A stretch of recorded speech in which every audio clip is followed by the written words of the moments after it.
Good afternoon, everybody. Welcome to CW Live. My name is Chris Webb, Head of Comms at the CWU. Delighted to be joined this afternoon by National Officer Davie Robertson. Afternoon, Davie. Afternoon, Chris. Nice to join you.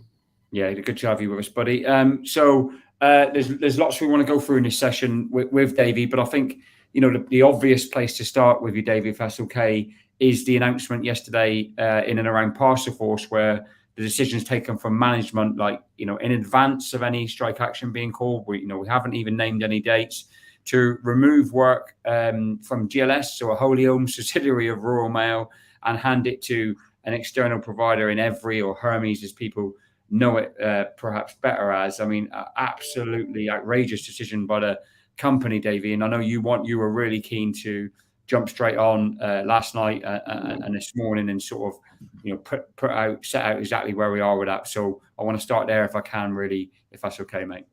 Yeah, Chris, thanks for that. And it is absolutely the obvious place to start. And and I hope, genuinely, because I know Parcelforce have gone out with their comms this morning as if this is some inadvertent act by a commercial customer, because the big bad old union are threatening industrial action.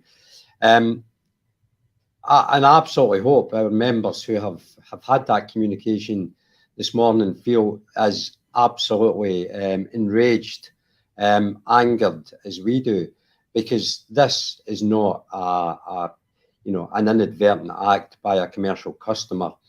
This is a deliberate act by the Royal Mail Group board to sow dissent, to unsettle people who have already absolutely registered their vote of confidence in the vision of the Royal Mail Group board and the Parcelforce management, and what they've had in return for registering a huge vote of no confidence is the company, at the very first opportunity, Royal Mail Group, creating a scenario where they give their work and spend their money with one of their direct competitors, which does two things. One, it breaks every tenet of logical business thinking, because effectively you fund the competitors, the very competitors that they say are pointing to a different level than Royal Mail Group and Parcelforce. You fund their operation, and you actually make your own operation less efficient by moving workload that is rightly and properly should be aligned to Parcelforce. So this is nothing more than a cynical attack on our own business. I know that the comms they put out this morning, almost they used the phrase industrial action would be the most significant act of self-harm the business could inflict on itself. Well, I'll tell you what, we don't need to wait for industrial action. The business has committed the biggest act of self-harm that imaginable, in any business, to actually give your work away to a direct competitor to try and undermine the confidence of your own employees, who have absolutely fundamentally told you that they don't believe in your vision. This is a despicable act, and I hope our members absolutely see it as such. And to be honest, the business has thrown punches. We are in a dispute. We are in a very real dispute, and the business has thrown a major punch this morning. Well, I'll tell you what, in my experience, in my life, if somebody throws a punch at you, you don't cower away. You start to think about how you're going to react, and you start to become even more convinced that this board, the Royal Mail board, do not have the best interests of their business at heart, or certainly the business as we would like to see it. The Royal Mail board don't have that best interests at heart, and they most certainly don't have the best interests of CWU members across Royal Mail Group, and particularly on this occasion in Parcelforce. They don't register in your thoughts. So let's see this for what it is. This is not a commercial customer running for cover. And let's be clear, calling strike action will unsettle commercial customers. Of course it will. It's part of the reason it puts pressure on the employer. But this is not that.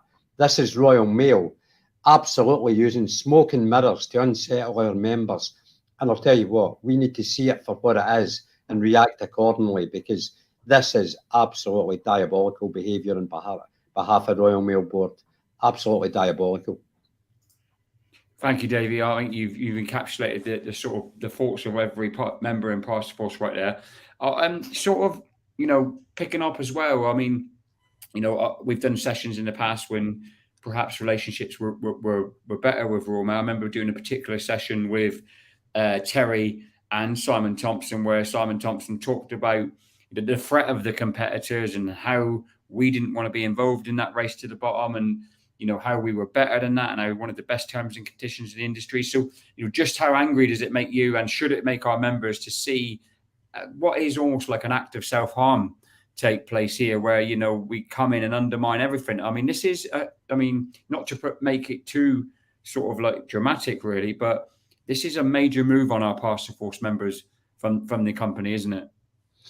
Absolutely it is. It's listen, nothing that Royal Mail do just now is off the cuff.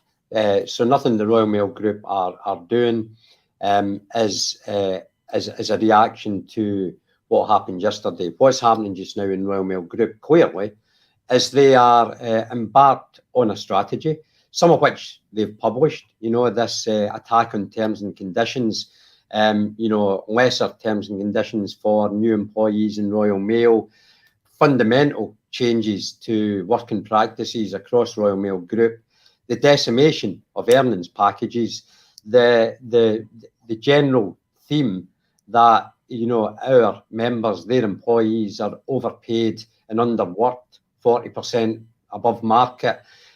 We now have, last night and this morning, the greatest example I think we've ever seen of the absolutely callous attitude of the people who run Royal Mail Group, who are the custodians of the future of the business, who are actually saying, at a time where they've said the competitors don't match us on service, their terms and conditions are terrible, we can't compete with companies that don't pay people a wage. And yet what the board have said today, or last night, what they've announced, is that they are going to take work that is GLS work, a wholly owned subsidiary of Royal Mail Group, not some some external company who have autonomy. Listen, GLS may well say they want to run the business the way they want to run it, and they have some autonomy, but GLS cannot move work away from Royal Mail Group unless the Royal Mail Group board has sanctioned that decision. So this is a callous, cynical act to undermine the CWU ballot, and it's difficult for people, and that's why it's important that we do these sessions, Chris, as you're aware, and listen. Nobody's working harder than you just now. With the number of disputes we're facing just now, the attacks that we're facing right across, not just Royal Mail Group, but also across the other businesses where the CWU represent members.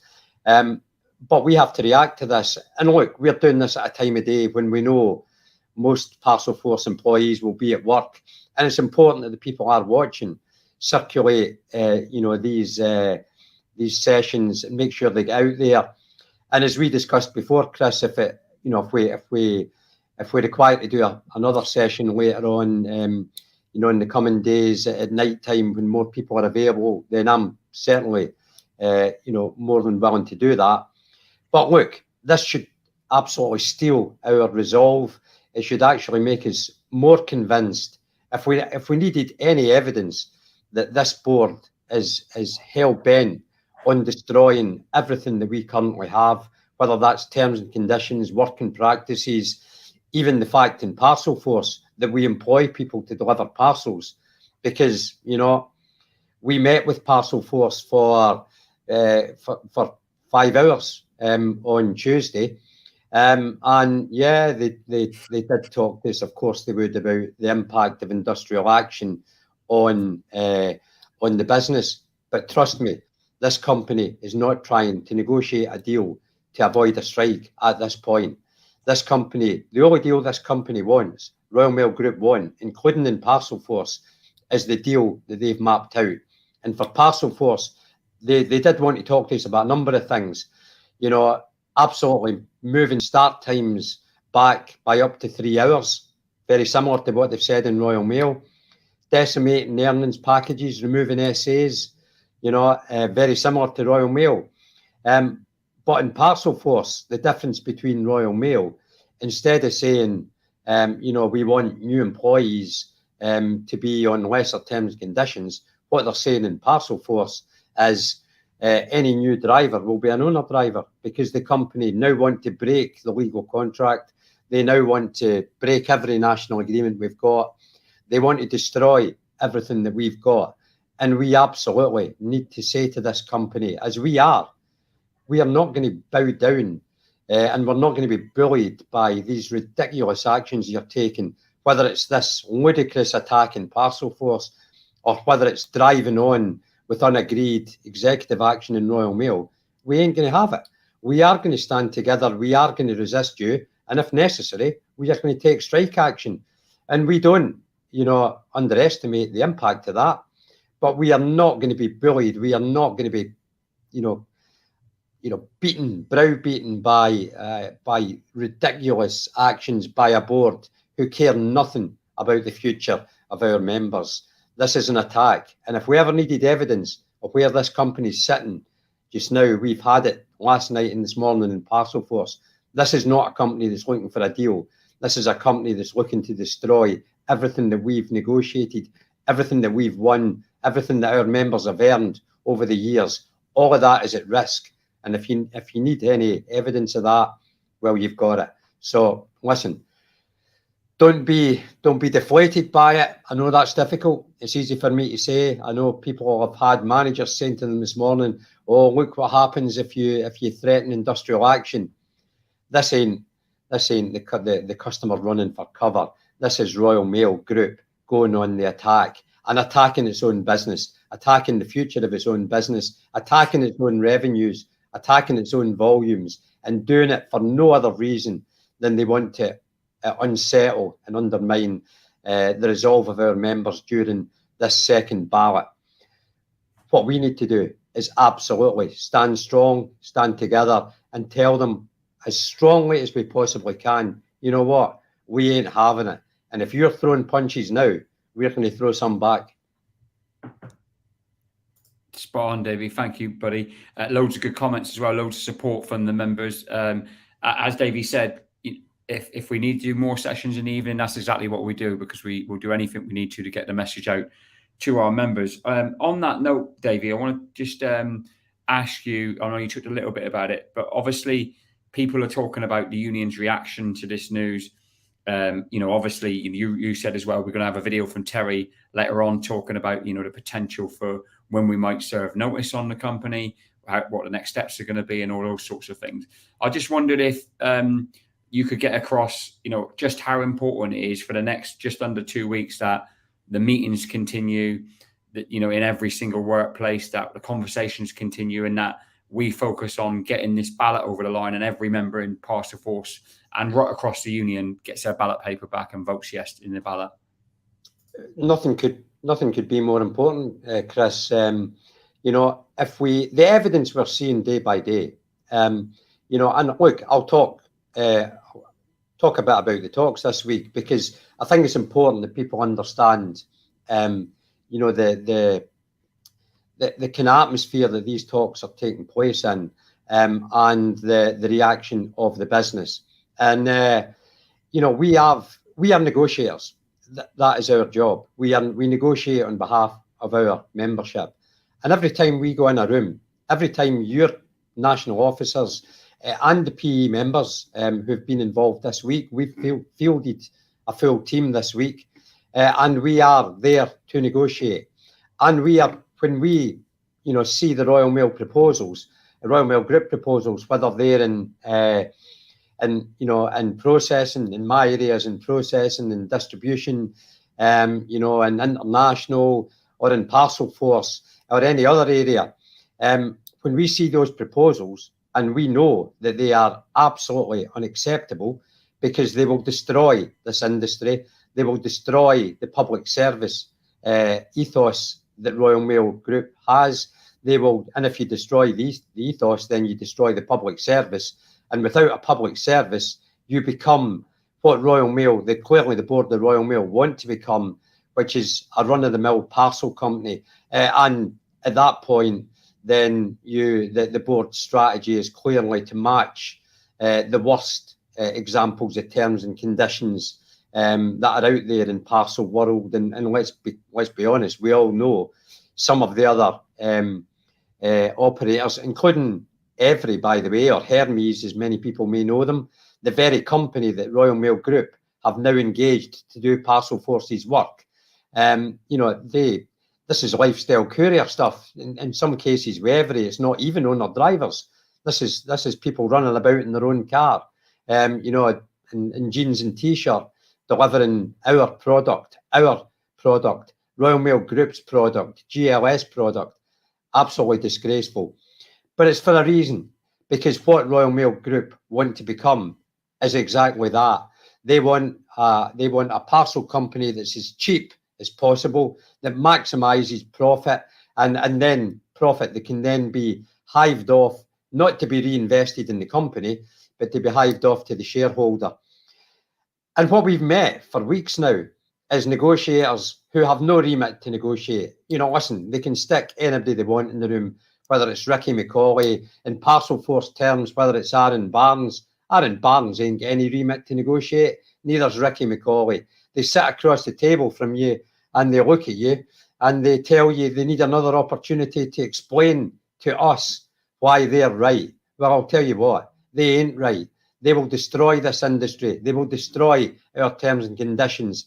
In Parcel Force, they will destroy your livelihood. They will destroy your earnings packages.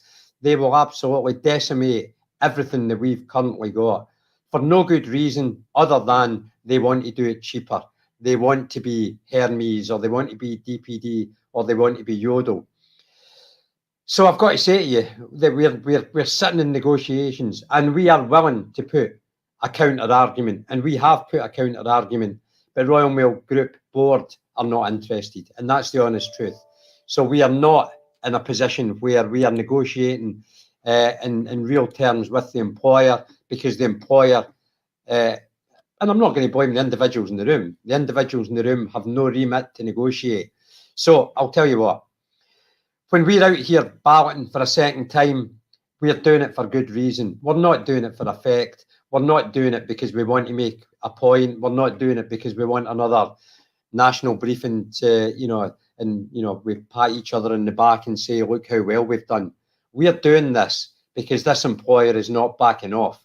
This employer's view is you are overpaid and underworked, and they want to change it, and we ain't going to have it. So it is absolutely crucial that every day where we see a company attack us, and whether that's through actions like they've done in Parcel Force last night and this morning, or whether it's through the comms they're putting out in Royal Mail saying, oh, it's emergency time, we need to drive on with unagreed change. Oh, and by the way, we can't afford the commitments we've already made to you. The shorter working weeks, that's no longer part of Royal Mail's agenda, even though they signed up to it again last year. Every time you hear that, day by day, and I don't think it's going to stop, because this company's adamant they're on a pathway that they don't want to move off of. So every time you hear that, then get out there and talk to it. Talk to each other. Talk to, if you're a rep, talk to your members. If you're a member, talk to each other. But when you're doing it and you're having your gate meetings and you're talking about the attacks that you're facing, then remember that your trade union wants to defend you, and we want to stand with you, and we absolutely want to take this employer on. And, my honest view is, in 2018, we balloted for industrial action, got huge yes votes, and we didn't have to take action because the company negotiated. In 2020, we balloted for industrial action and we got a huge yes vote. And although it got close to the wire, we didn't have to take action because the company negotiated. Well, as it stands just now, despite the fact that you've delivered a 97% yes vote on a 77% turnout, which in reality means across Royal Mail Group, 75% of all employees, including the ones that didn't vote, voted for strike action. Despite that overwhelming mandate, this company is not negotiating. The only way they'll negotiate just now is if we suddenly fall on our sword and say, okay, Royal Mail, you were right, we'll accept your proposal. Well, I'll tell you what, that ain't going to happen. So this company is not negotiating with us. And if they're not negotiating with us, then we have to find a way to bring them to the table. Now, the first way to do that is to deliver the same or bigger yes vote on the second ballot.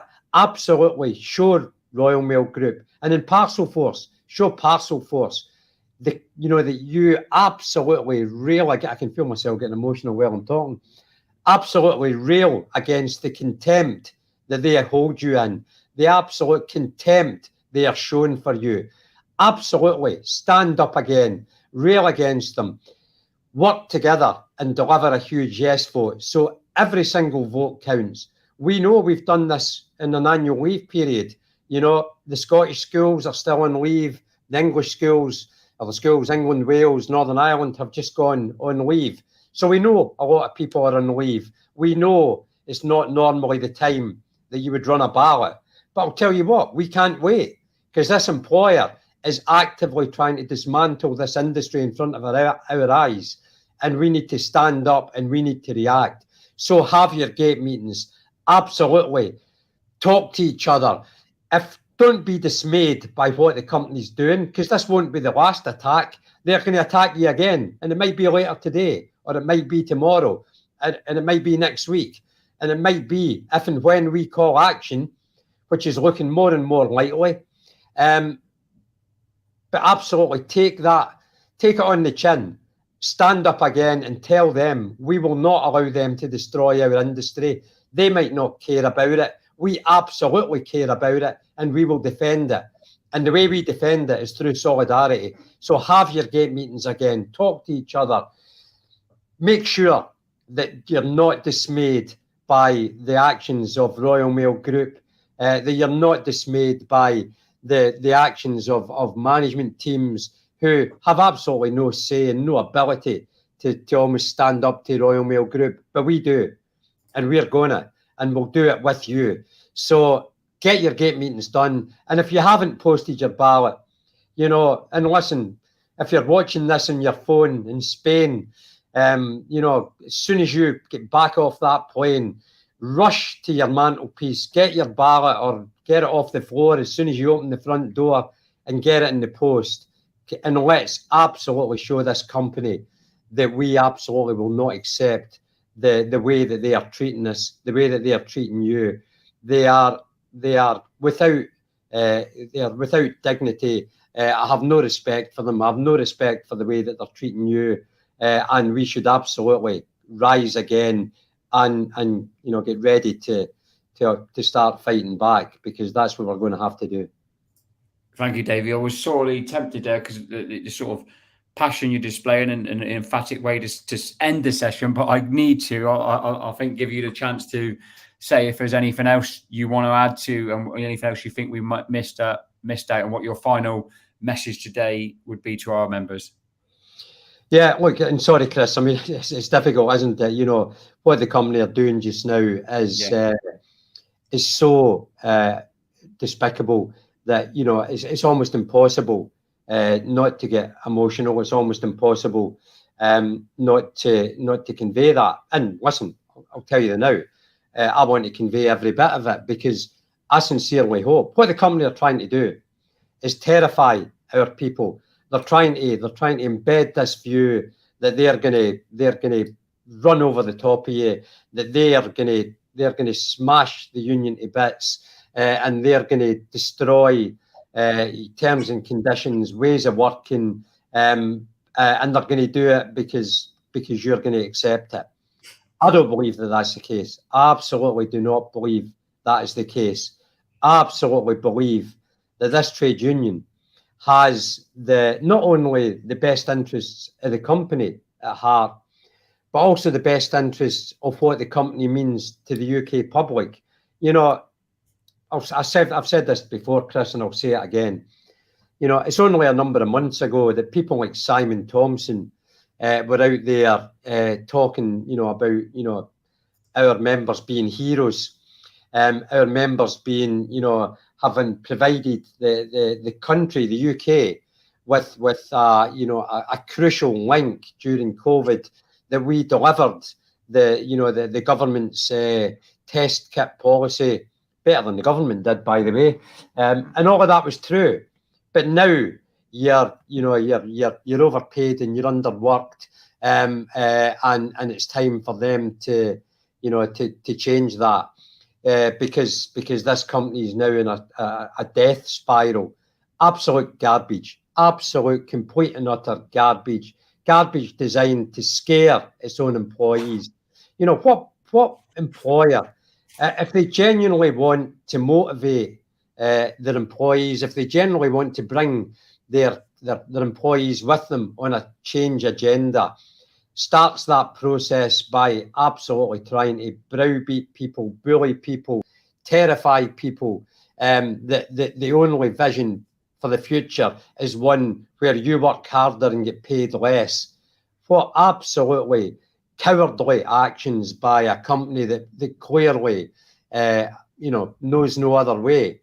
Well, I'll tell you what, this trade union knows another way, and this trade union has defended all of Royal Mail Group. And for our Parcel Force members who are facing the brunt of that attack this morning, and are probably, some of them are probably concerned, are concerned about what this means. Never forget, Parcel Force is here today because this trade union made sure that was so. When Royal Mail Group back in the early 2000s, before Apollo, when Royal Mail Group wanted to close Parcel Force, and by the way, at that point, also wanted to withdraw Royal Mail from the parcels market altogether, this trade union said no. This trade union said that is clearly ludicrous. We can make this work. And we returned Parcel Force, a revised Parcel Force after Apollo, to profitability. And Parcel Force can return to profitability now. We can do that. We spent 5 hours on Tuesday telling Parcel Force how we can do that. You know what? They ain't interested. Not at this stage, they're not. But we've got the answers. We've got the answers in Royal Mail. We've got the answers that defend the USO. We've got the answers that defend Royal Mail as a public service. We've got the answers that can ensure that Royal Mail rides out the current cost of living crisis that's affecting every company in the UK, including every other parcel company. Somehow Royal Mail think you're going to buy that the only people are suffering is Royal Mail, so they have to dive for the bottom. Do you not think DPD's profits are down? Do you not think Hermes' profits are down? Hermes' profits are a wee bit better this morning because Royal Mail Group are going to subsidise them rather than give their money and their product to their employees. They're going to give them to Every or Hermes.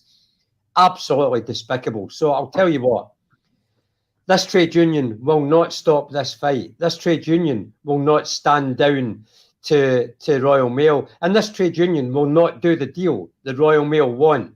So if you want to defend your terms and conditions, if you want to maintain what we've fought together for and won over the years, if you want Royal Mail Group and in Parcel Force, if you want Parcel Force to be here in the future, and you want Parcel Force to be here with proper terms and conditions, paying people a proper wage to deliver the product, then you'll stand with your trade union again, and together we will tell this employer we ain't having it. And that might mean this time round that we have to do things that we didn't have to do in 2020 and didn't have to do in 2018 and haven't had to do in Royal Mail since 2009 and haven't had to do in Parcel Force since 1994. And even if it means that then we need to stand together and we need to show this employer that we are up for the fight and that we absolutely believe our vision for the future is better than their vision for the future. Because if we don't do that, then I'll tell you what, there's going to be nothing left to save, because this Royal Mail board do not care. They only care about the bottom line. And if, in their view, in the future, nobody will be delivering to the afternoon. Nobody will be delivering on the terms and conditions and with the earnings packages that we have. Everybody will be working weekends for nothing. Everybody will be, everybody will be back up doing it on a 40-hour week for less terms and conditions. In Parcel Force, everybody will be an owner driver. Everybody will be working at the behest of the employer. I ain't going to sign up to that future, and I don't think you want to either. And for the Royal Mail members who are maybe thinking this attack in Parcel Force, well, what does it mean for me? Think about what they're proposing in Royal Mail. In Royal Mail, they are proposing setting up effectively another Parcel Force, but only in the afternoon, direct, dedicated parcel deliveries in the afternoon. And as soon as they do that, by separating product from core, by surrendering the advantages that Royal Mail has, then what will they do? They'll create a parcel company only in the afternoons, only delivering parcels by van. And you know what will happen next? They'll then say in Royal Mail exactly what they're saying in Parcel Force, which is, oh, but look, everybody else uses owner drivers or everybody else uses lifestyle couriers. We can't compete. We'll need to go down the same way. And you know what? I actually think they might start to look at what they create in Royal Mail, and they might actually say, why don't we brand that as Parcel Force? Because then we could make an argument for owner drivers in Royal Mail as well. This Royal Mail board is driving for the bottom. It's a race to the bottom, and it's a Formula One race. So, I know I'm almost ranting here because I am disgusted by the actions of the people we are sitting across the table from. I am disgusted by the attitude at Royal Mail board. And I don't care whether it's Simon Thompson or Keith Williams, and I don't care whatever they put on that poxy workplace thing they've got. I'm not on it, but clearly I know what goes on it. We need to stand together. We need to tell this company our vision for the future is better than yours. We want a successful Royal Mail. We want a successful Parcel Force, but we want a successful Royal Mail group, including Parcel Force, including processing, including delivery, distribution, every other function of Royal Mail Group. We want to be successful, but we want it to be successful in a way that protects and looks after and honours and recognises the employees that provide that success. Don't buy the garbage this board is spouting out. Don't be bullied by the bully boy tactics. Let's stand together. Let's get ready for the fight. And when the fight comes, let's deliver it, because we can't accept what they're doing. And if you accept what they're doing, even if you're worried that you might, it might make you think, well, we have to accept what they're doing. If it's a phrase Terry uses all the time, if you accept what they want to do, then you are now and forevermore accepting less. I ain't going to do it. You pay me to negotiate on your behalf. I'm not going to do that deal, and you shouldn't accept that deal either. So let's go again. Let's show, what do you do with bullies? You stand up to them. Let's stand up to them and let's go again. Thank you, Davie. So first of all, I think it's an excellent session. The comments have been fantastic. First of all, I want to say thanks to you. I know that literally as soon as the news come out, we were working out when we could, earliest opportunity we could possibly get out to the members. So here we are. So thanks to Davie and for all the work he's doing. More importantly than even Davie, though, is to thank the members who have jumped on the session at short notice. Great numbers. Please, we're going to put the links out shortly. Make sure that everybody watches it on catch up. So we know the majority of our members will be working. That's your job. To our members, it's just very simple, really. We've got to keep our nerve. We've got to make sure we get those ballot papers back and make sure we deliver the biggest possible yes vote. We've been here before, and we'll make sure we come out the other side of it. So thanks to Davie, thanks to the members, and we'll catch you all later on.